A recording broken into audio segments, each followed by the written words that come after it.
Stonehenge isn't unique. In fact, it might not even be the most impressive. Because scattered across Yorkshire, beside motorways and farmland, stand these ancient monuments, just as old, just as impressive, and nearly entirely forgotten. As you can see, these don't have gift shops or fences or their own emoji. Just these colossal stones towering from the earth, and a silence that's lasted nearly 4,000 years. Today, this land looks pretty ordinary, but it once formed a sacred network of henges, alignments, and standing stones, built before the wheel reached Britain. No metal, no writing, just people, sky, and stone. So the question isn't just how they built them, it's why we stopped noticing. Because buried beneath this countryside is the beating heart of a forgotten civilization. And today, we're going to go back to the other Stonehenge, the one time almost erased. So, where am I? I'm just outside the town of Boroughbridge in the north of England, nestled between a very busy road over there and a housing estate over there. But what we can see are these towering stones rising from the earth. Each stone stands at over 6 meters tall and weighs over 20 tons. And they were dragged here over 4,000 years ago. No signs, no footpath, no explanation, just their name, the Devil's Arrows. Standing next to them, you feel it. They certainly don't feel modern. And they were never meant to stand alone. These stones are part of something much older and much bigger, a pattern that stretches far beyond this field. We still don't know exactly who built them, or how, or even why, but what we do know is they were placed here with care. They were aligned, spaced out, and set in the ground with purpose. These weren't tombstones, and they weren't shelters. They were markers, boundaries, possibly even messages. And whatever they meant, they were built to last, because over 4,000 years later, they're still standing. The Devil's Arrows are some of the tallest standing stones in Britain, taller than any stone at Stonehenge, older than nearly all of written history, and almost entirely forgotten. And despite what it might look like now, these weren't just random stones by a roadside. They were part of a landscape that once meant something, not just to one village, but to an entire culture. One that carved their beliefs into the land itself. 15 miles northwest of the Devil's Arrows lies this field that you've probably never heard of, Thornborough. It's also a very windy field. Here, buried under farmland and hedgerows, are the colossal remains of 3 massive henges, each over 200 meters wide.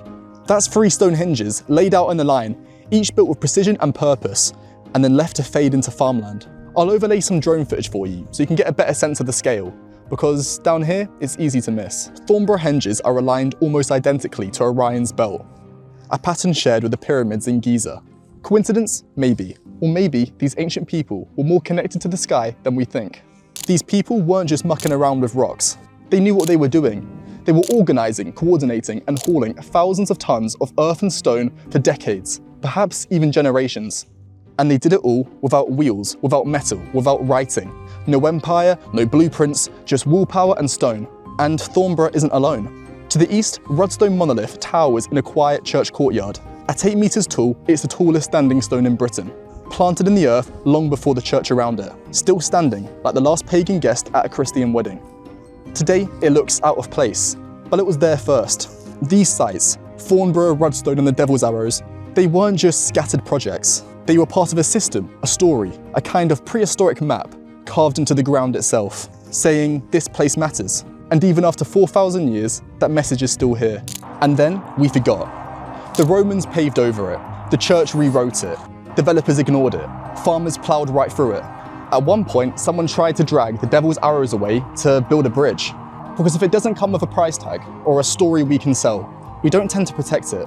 Today, most of this ancient ritual landscape is buried beneath farms and roads and fields. Thornborough, it's boxed in by gravel quarries. The Devil's Arrows, just a footnote beside a roundabout. What we didn't preserve, we erased. But here's what we forget.